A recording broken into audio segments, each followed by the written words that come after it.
Now we're going to go on and open the floor for questions. If you want to speak, please get the attention of one of our Metro Vancouver staff, Denise over here, Jane over on my left. They will add you to the speakers list. Now, when you speak, please press the black button, which is the one underneath the microphone stalk. The red light will illuminate. And when you finish speaking, please press it again, and the red light sort of goes off, and that means it opens our circuits again. Now, please remember to keep your questions brief, and also remember to share your name, your organization, and make sure that microphone is picking up nice and clearly. For those of you who specifically want to direct your questions to Phil and Vicky in the UK, it's very helpful for me, and it's helpful for Phil and Vicky as well, if you indicate that too.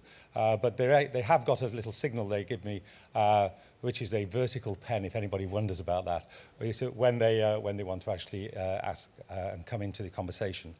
So before any more ado, let's take the first question, and it is the gentleman in the check shirt. Jamie Kaminsky from Zero Waste Canada. My comment and question is to Brock McDonald. Brock, can you please comment on Metro Vancouver's decision to build a new $500 million waste-to-energy facility as it relates to Recycling Council of BC's position against thermal treatment of incineration of waste? And since you were mentioning that everything in the circular economy, every system affects each individual system, can you please explain how the decision to treat your discards by burning them negatively affects the entire circular economy? A little bit prescriptive there, but Brock, I think you can take that one. Yeah. Can you press your mic on? That's the mic. Okay, good. Well, the Recycling Council's position on incineration is that we don't support incineration. We look to reduce the amount of waste before it gets to that point. With the measures that I talked about in the circular economy. So it's not something that is in our policies that we would promote. We look at reducing the amount of waste beforehand. So when you're talking about the circular economy, obviously what you want to do is design the waste out of it in the first place, and then reduce the amount of waste through reuse, resale, as I mentioned in my presentation. So we've had that position for as long as I can remember, and that's the position that RCBC has. I just want the second part of the question. We've got a very limited time. We only have to look. Thanks, Jamie. Thanks for that. That was a very valid question. Next person.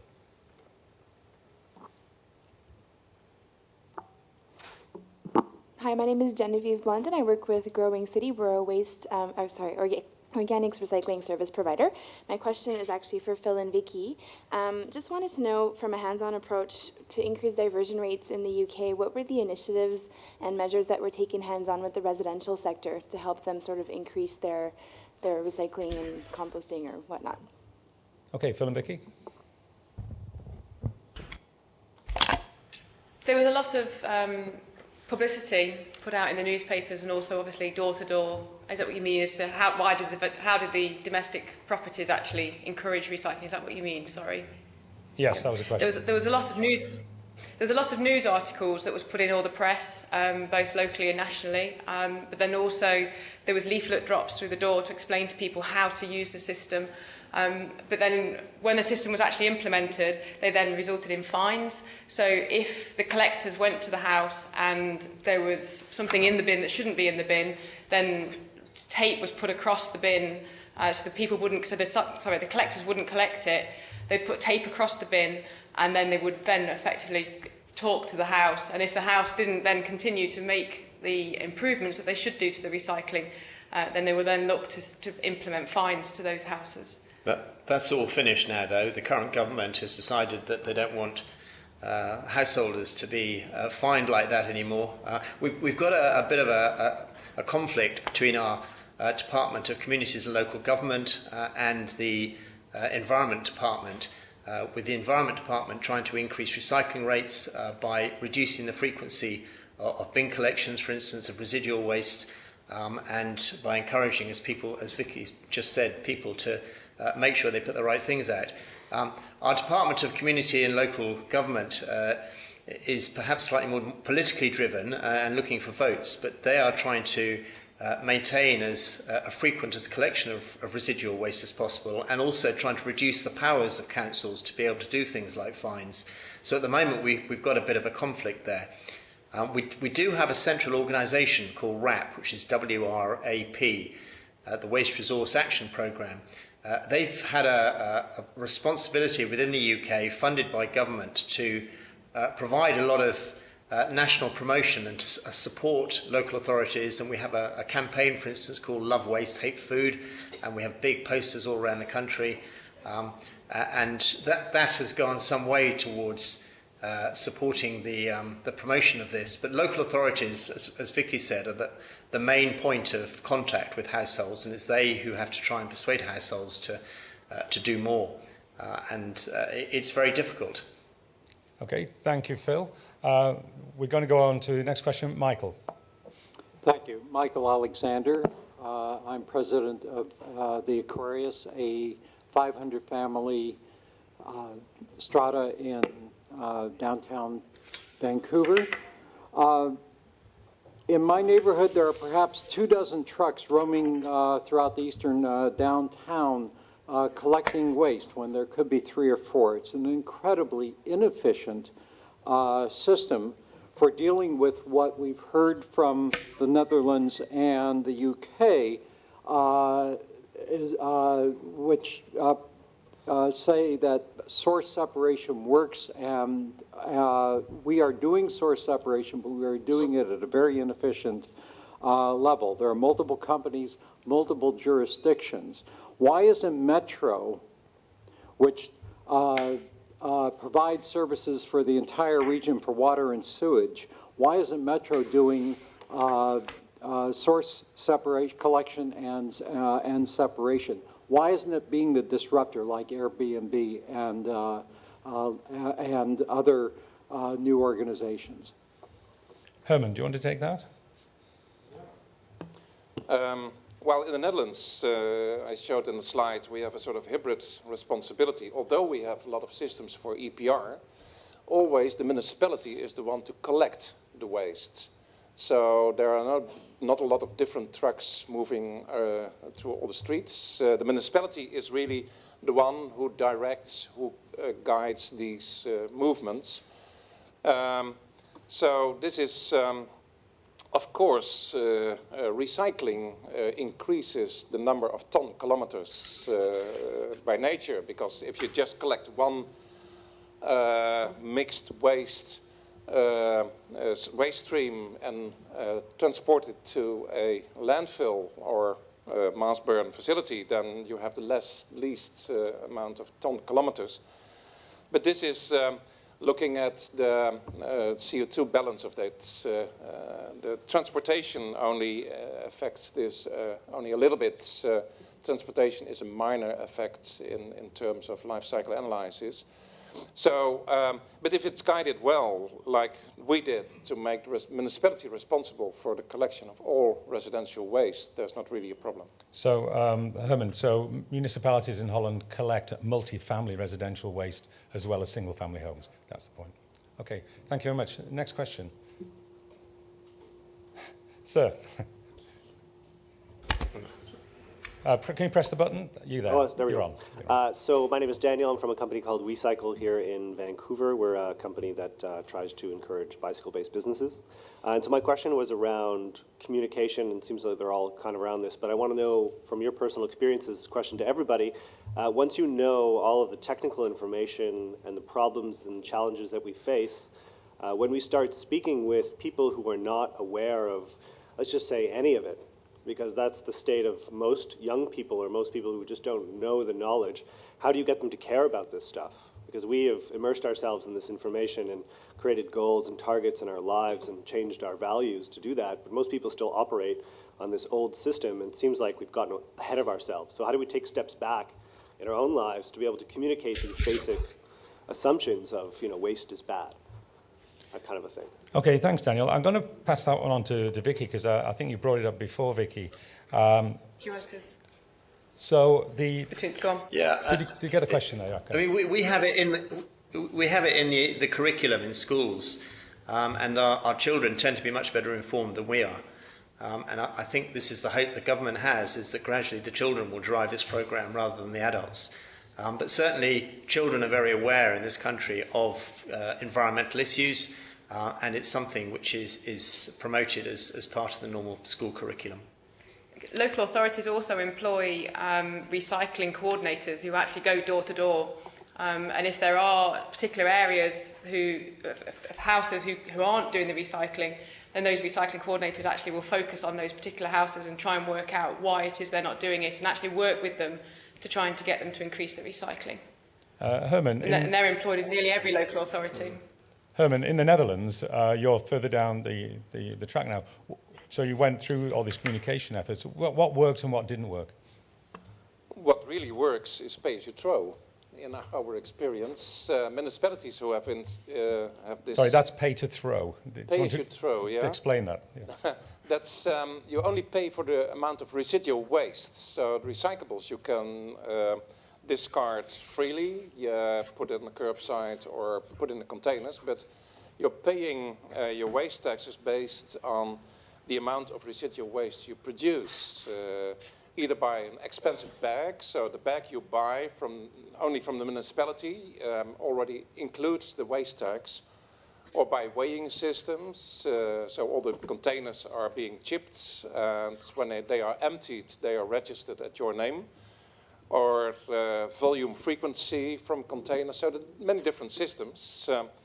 About 1/3 of the municipalities in the Netherlands have installed that one, and they have about 20% more recycling than municipality who does not have that. And if you look at Belgium, especially the Flanders region, in this region, Belgium has 3 regions, more geography lessons.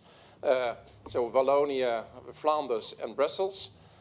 In Flanders, it's compulsory for the municipalities to have a pay-as-you-throw system. And this is really very effective. Flanders has 70% recycling already of residential waste. So this is a very important driver, but you can make it also very attractive. I already used the example elsewhere about the batteries, battery bin. When you discard the batteries, you can put 10 batteries in a plastic bag with your name tag on it. And every month there is a lottery on these plastic bags. And if you're the lucky one, you get a travel voucher of 2,000 euros. And this is broadcasted on primetime television commercials. Well, this really speeded up battery recycling. So it's about 75% already in the Netherlands, which is extremely high. So there are many creative things, but the main thing is, of course, that these drop-off facilities, these opportunities should be there, close by. So it should be very easy to discard of your recyclables. Okay, thank you very much, Herman. Brock. I'll just build on that last point. It's important to have a system that is convenient for people, obviously, but it's a systems approach required for communications as well.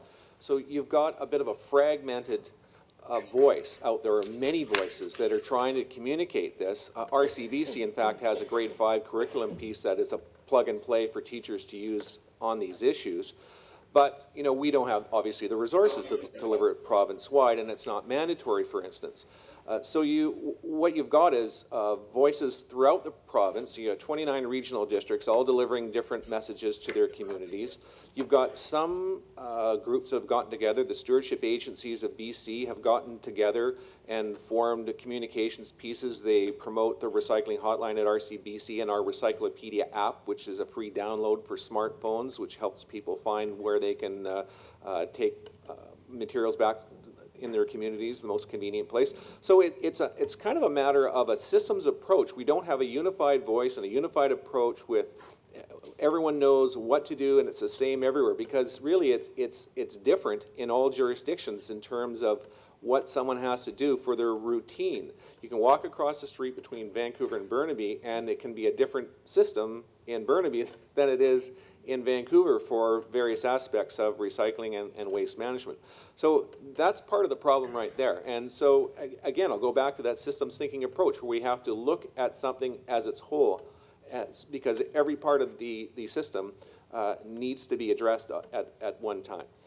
Okay, we have about 20 minutes left, and we have about 10 questions in the room. So both the questioners and our panelists, if we can just be as pithy as possible and right on the button each time with our responses. The lady in black over there. You need to press the button. You're on. Hi. Good morning. My name is Angie. I am a volunteer at the Waste Committee of SPEC, a local NGO. I had two quick questions. One is about the efforts mentioned by Phil Conran in the UK to decouple waste from economic growth, or waste growth from the economy. You cannot hear me? Phil, can you hear us still? Yeah, go on. Carry on. It's a weird accent, I understand. Excuse I'm me. wondering, yeah. Okay, carry on, please. I'm wondering if you could expand a bit on what you meant with efforts being made to decouple waste from economic growth. What does that mean in practice? Okay, yeah. I think that was when you showed the graph plunging with the economy in the... Yeah. Okay. And then the second question was just... Yes. Okay, I'll ask. It was a challenge in the 2000s, and I think it's a European challenge, really. I would imagine Herman would concur with this, but there was this move to try and decouple the growth in recycling, the growth in waste from the growth in GDP. And I think it was very difficult to put in active measures to do that, other than to encourage, through extended producer responsibility, for instance, companies to produce less waste in the first place. But certainly we seem to have done that. And as you saw from the graph that I put up, that we've now seen a continual and year-on-year consistent decline in the amount of waste actually produced, and that's despite a fairly strongly growing population as well. So at the moment, certainly, we seem to be producing less waste per capita on a regular basis. Okay. Okay, thanks, Andy. We have to go into the questions because there's so many people. Sorry, Andy. Sir. Good morning. My name is Yaron, landscape and product designer. I'm intrigued by the flow of engagement between scales in this discussion. I think I see language, management, and systems coming up. And when I'm thinking of language, I'm asking what is the language in terms of education, communications, and cooperation between people. Do we have discussions over management of populations? Because there's resource use. And how could we actually take that into the population when we talk about the use of resources and products, and then who are using those products if not the population? And how do we manage that? Do you have any discussions in your, or do you include those those topics in your discussions over the issues of developing systems in the systems approach for the tools, for the processes? So the discussions really, the way that I summarized it from the beginning is the flow of engagement between scales, because the management of resources is tied into management of population. So how does that tie into your discussions wherever you are? Okay, Ron, I think I've grasped it. That was quite complex. You threw a lot of things in there, particularly with language management and systems. The first one was how do you get people to cooperate? And I think one of the points that came out to me there was the common language, because I think in our discussions between Brock and Herman and Phil and Vicky, we were using different terms. How do you get to a common language? First of all, if I go to Herman on that, how do you drive that in right across Europe? Because that must be difficult. Well, the advantage of Europe is that for the 500 million inhabitants, we will have one waste language in our Waste Framework Directive. The definitions of recycling, recovery, disposal, renewable energy, we all have one waste catalog, one different definition on reuse, preparation for reuse. So in Europe, there's no discussion about the language. It's just one set of and what about the scale? I mean, one of the things coming out here was the scale of the flow of engagement and the scale between small countries, large populations, small ones? Well, now the issue is more that some of the Western European countries, again, Germany, Luxembourg, Belgium, Denmark, and Scandinavian countries, those are well ahead, while the new member states, they lag behind. It's not about skill, it's about income. If you look at the gross national product of those countries per head, there's a difference between that. And, well, there are some general rules that you can about afford 1% of your GDP per head on waste management. We meet that, but in countries where the GDP is only about 6,000 or 7,000 euros per head, it's not enough to have a suitable system for waste management. Okay, thanks. Brock? Well, the question raises a very important point about definition and meaning and understanding. And the one example that I'll throw out there, we talk about the circular economy. I showed you a scale of it on a slide. We think we know what the definition is, yet most of the work that legislators are doing in Europe right now seem to be focusing on recycling and look at it like it's a way to ramp up recycling, when in fact we should be looking at the other end of the pipe, and it's much more complex than just recycling at the end. There's all kinds of layers, as I was demonstrating in my presentation. There's loops and feedback loops and layers. So it's, you know, even in that one concept, we all can't agree on what it means and what the emphases are, and it is a complex system, and that's one of the starting points we have to have, is to be able to define what the conversation is and use common language that has clear definitions. Okay, thank you, Brock. Thank you very much. Thanks, Aaron. Next question. Yes, hi. My name is Richard Cowanova, and I'm from a company called Hemlock Printers, based in Burnaby, BC, Dutch company, proud Dutch founder. Question for Herman, and also for the UK panelists as well. BC has just adopted extended producer responsibility in printing and packaging paper. It's a hot topic, one that we've been grappling with in the last year in terms of how it impacts our customers. Since Holland's been at it since the 90s, can you comment on challenges you may have had, and also any changes that you made during that time? Because I think it's a dramatic change in our region, and it's having a few bumps along the road, so your experiences would be helpful. Okay, thanks, Herman. Yeah, we started with voluntary systems based on covenants between industry and government, but we moved to legal systems, so that's one of the things that changed.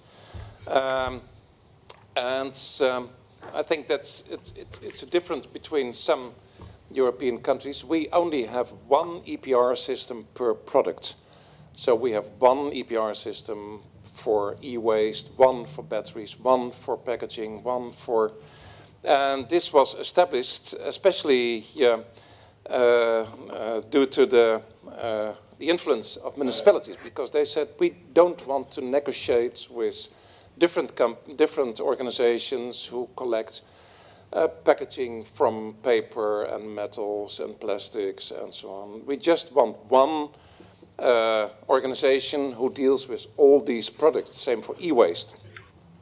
We're still so Europe was in first place a bit critical about that. They said maybe it will distort competition, will be monopolies and so on. And there is some rumor about the duale System Deutschland, that it were very high cost, this one monopoly. But there's a recent study being done by the EU, and it showed that the Netherlands, Belgium, and France, which have just one single organization for these products, have the lowest costs. And countries who have multiple systems, like Germany, Spain, and so on have the highest costs.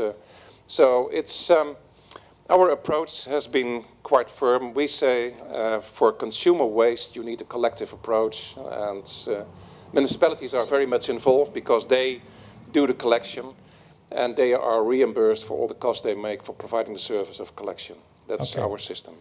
Okay, thanks, Owen. Is the UK similar, or are you just starting along that process? How long have you got? We've got about 30 seconds, Phil. Yeah.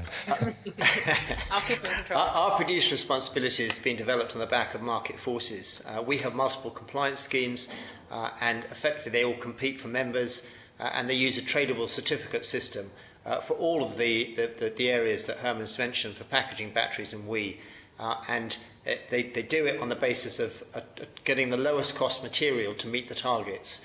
And then if they fall short of those targets, then they have to put more money into the system to start to get the more expensive material. And we believe we've got one of the cheapest systems, but not necessarily one of the most sustainable. Okay, thanks so much, Phil. We're going to the next question. Lady on the front. Thank you. Councillor Zoe Roy, City of Port Moody. Many of you people know in this room that Port Moody was a leader in waste diversion, and we achieved 75% waste diversion over a period of, I think, 5 years. And recently, with the imposed regulations by MMBC, provincial regulations, we've had to change that. And what was once really, really easy for our residents, which was curbside collection of commingled recyclables, now there's imposed separation. And this is going to really take something for Port Moody to get to. We have to retrain our residents. And of course, we haven't made it easy because glass, plastic wrapping, bags, etc., has to be taken outside of our community. And this is as of May 1st. A recent trip to the Netherlands, I learned a lot. And this is a question for Herman. I think it was Dietrich, a community near Rotterdam, where I had the opportunity to witness collection, and it was in ground, in the street right-of-ways, collection of source-separated materials from waste, recyclables, etc. And residents use these cards that are scanned, and there's sensors in the bins, so it sort of auto-polices, if you will, whether or not there's any contamination. And it's an extraordinary system, and I think that there's penalties imposed right on the card if there's any sort of infringement on putting metal in the glass container, etc. But I think that's absolutely key, what the Netherlands is doing right now, which is that source separation in a really logical and kind of a sexy way. How did you get there? How did you implement that kind of infrastructure and train your residents? Herman, you need to put. Well, it does have some history. We started with a long time ago already with source separating of. We have to be fairly quick, Herman. Oh, my goodness. So maybe after. Afterwards. Now, there is a long history of source separation. Paper waste was always collected by the churches, football clubs, and so on. So it was part of a societal system. And glass recycling has been introduced by a group of individuals, housewives, who said, well, we have such a lot of those glass bottles, we should do something with it. It's been taken over by government. So these systems have been in place already for quite some time, and it has become just a habit. You don't think about it really. It's just a habit when you go, when you do shopping, you just fill up your shopping bag with the plastic bottles and the glass bottles and the paper and so on, because near the shopping mall or the supermarkets there will be a drop-off station for those recyclables. It's part of your routine. That has become part of your routine, and well, the education and is playing part of it. So it's really in the genes already. So I think the question was a little bit about infrastructure itself. And the infrastructure is very important. And the underground containers, yeah, those are, they look very neat. It doesn't really disturb public space. And you can put a lot of electronics in it, so every citizen have this cards with which you can open the system, and it's registered how much waste you produce. And also it's registered when the underground container is full, so it has to be emptied. So these are, in larger cities, densely populated city, this is also in Amsterdam, we have those underground containers already. So there's no daily or weekly collection anymore in Amsterdam. There are just these drop-off stations for also for residual waste. Okay, thank you very much. The gentleman over there. Ryan Davis, City of Vancouver. This is a question for Herman. Would Europe have had the success that it's had with landfill reduction without the Wallonia decision on treating waste as a good, but prohibition on it due to environmental reasons? Well, the success of reducing or diverting, how you call it, is really based on also a cooperation between NGOs, our complete policy, and the landfill tax, because this landfill tax is a very effective instrument, turned out to be a very effective instrument, and it really speeded up recycling, because in 2011, I already mentioned 108 euros a ton. It's comparable to what's in UK with the 80 pounds per ton. You'd think twice when you want to landfill. So this is, it's a very effective instrument. Other countries, Germany took another road. They said we have only landfill bans, but they announced them already in 1994 that they would have a complete landfill ban of untreated waste in 2005. So it took, the municipalities could prepare on that 11 years to prepare that untreated waste was not allowed to be landfilled anymore. That's another way. Took them much longer because in Germany the progress in waste management started at that time in 2005, while in the Netherlands we already had very high recycling rate at those times. Okay, thanks. Brock, did you want to say anything there? Yeah, just that, again, it's a systems approach where you can look and use all the policy instruments that you have. So, for instance, you have a ban, you have an economic incentive or disincentive to change behavior, but you also support that ban by making sure that the alternative and the options for people to use are in place before that ban happens. And everything's coordinated through communications and public education. So again, it's keeping that eye on the big picture of things and making sure that all the components within the system are coordinated. Okay, thanks, Brock. Lady at the back.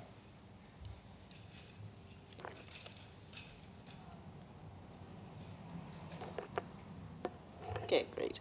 Hi, I'm Jenny from the Vancouver Observer. I just had a quick question for Herman. You mentioned in your graph countries with incinerators have very high recycling rates, while those that didn't.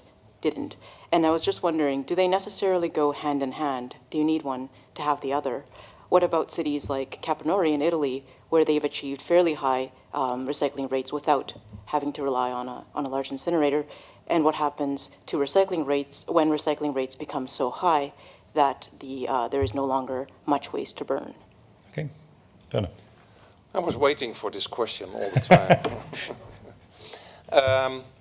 Well, Italy is not really the good example. There are some cities who have organized it well, of course. Naples sends their waste to the Netherlands, although they, I think it's, what's really needed is to make landfilling a very unattractive system.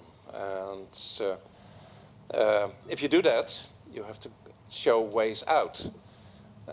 So that's what we did. We made landfilling very expensive. The way out was recycling or waste to energy for those materials which could not be recycled. If you just push on reducing, diverting waste from landfills and do not give any option for alternative treatment, I don't know. There's always some residual waste also in our system where we have these very ambitious targets for 2020, 75% recycling of residential waste. There's always this 25%. As I demonstrated, cheap landfilling is really frustrating everything, and that's what's happening in most part of Eastern Europe, new member states, and so on. Herman, there was something about the incineration being termed recovery and being recategorized. Is that something I heard yesterday?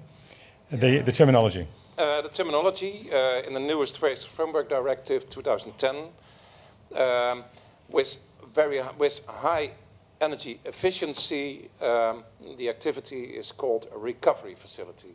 And this is not all the waste to energy plants meet those criteria, but the 12 we have in the Netherlands meet those criteria. So that's why they are able to import RDF or waste from other countries, because it's a recovery operation. And that's why we can deal with waste from UK and waste from Naples. But as I showed in this graph on circular economy, our minister said we want to reduce the amount of this residual waste from the system from 10 million tons nowadays to 5 million tons. This means that we have even more overcapacity in this waste to energy in the future. But if we look at Europe, there's still a lot of waste we can deal with. So this is for international market. But it will not frustrate recycling in the Netherlands. Okay. We're down now, we're really very close to time, like 30 seconds away from the time for the whole of the dialogue. So I'm going to do two very rapid fire questions. So if you can just make it nice and brief, and we'll try and get a quick answer, and then we'll move on. Yes, hi, I'm Lee Wen from Family Services Greater Vancouver. My question is regarding financial instruments. It seems as if UK had an approach of more of a disincentive approach, and the Netherlands had an incentive approach with the concessions as from on a national level. I'm curious about the reasoning and also the decision making towards these and why. Okay, very quickly from the UK. Vicky, do you have a disincentive approach, or Phil, do you have a disincentive approach in the UK to recycling? In other words, do you punish people if they don't? As in using. So can you just repeat the question? I didn't get hold of it. The gist of the question was that the Netherlands had more of an incentive approach to encouraging recycling, and the UK had more of a disincentive. Is that an accurate comment? Yes, certainly we've gone more for the stick than the carrot. We've looked at trying to provide carrots, and that's proved to be very difficult, and the sticks proved to be very effective. So yes, we have the disincentive to landfill rather than necessarily the financial incentive not to landfill, or to recycle. A sad indictment of our culture, I suspect, yes. Okay, thank you very much. And Herman, the incentive approach. Well, the incentives, of course, make it has been said quite often already, make it quite easy to recycle. And the incentive is, for instance, pay-as-you-throw systems are, you can legally avoid paying taxes, which is something people like. So this is, these are very helpful instruments, but also this incentive on not these very high landfill taxes, like in the UK, these turn out to be very effective instruments. But of course, you have to provide alternatives for recycling of those materials. Thank you. Okay, thanks, Brock. And again, you have to use a mix of policy incentives and disincentives, whatever measures work. I mean, but you have to be careful, again, to not create unintended consequences. So for instance, here's an example that's happening here locally. If you put a high price on something, businesses will find a way to work around it. So what you have to do is have a coordination that plugs those holes and make sure that the whole systems approach is working in a coordinated effort. Okay, thank you. This is a really quick one now. Yes. You can see I'm under pressure. Winnie Chang from PCHC Museum of Migration Society. My question is on organic or kitchen waste. How do our international panelists could you share with us what are the measures you have to work with restaurants in urban centers to reduce kitchen waste? Okay, very quickly, 30-second response to that. Organic waste from restaurants is being separate collected because there's a high income you can get from anaerobic digestion, because this food waste from restaurants is very easy to digest. So all the commercial collectors, private collectors, will offer this service, not just for, also for the cooking oils and so on. And source separation of organics has been compulsory in the Netherlands in 1994. That's because it's the largest fraction of household residential waste, so this was the first thing we looked at. Okay, I suggest you just follow up with that afterwards and have a chat with one of the panelists on the detail of that one. We're very much on time now, so I must thank you all very, very much indeed for your participation. And I would like now to introduce back Director Malcolm Brodie for some closing remarks. Yeah, thank you. Thank you. First of all, thank you everyone for being here this morning. Let's give a great round of applause for everybody who's been involved this morning: Peter Holt, Brock McDonald, Phil Conrad, Vicky Cooper, and Herman Hoosman. Let's hear it for them. We have just a couple of very quick reminders for you. First of all, Metro Vancouver is hosting its 4th annual Zero Waste Conference. It's going to be September 16th. We are going to have a very interesting set of panelists and discussions. We'll look at studies both locally and internationally, and it's going to be a day of great interest. So September 16th, the Zero Waste Conference. Go to the Metro Vancouver website and we'll tell you all about it. Secondly, Metro Vancouver is working on the National Zero Waste Council with the Federation of Canadian Municipalities. It's a joint initiative. This Council talks about many of the things we've been focusing on this morning: waste reduction, the circular economy, and that sort of concept. So please go to www.nzwc, National Zero Waste Council. It will tell you all about it, and please consider that council for yourselves, your organizations, and see how we can together across sectors with government, non-government agencies, with business groups, interested individuals, how we can talk about reduction of waste and the circular economy. So thanks again for coming out this morning. We'll have more of these in a series. It's been a great discussion. We could go on all morning, but unfortunately time doesn't allow. So thank you again. Thank you very much.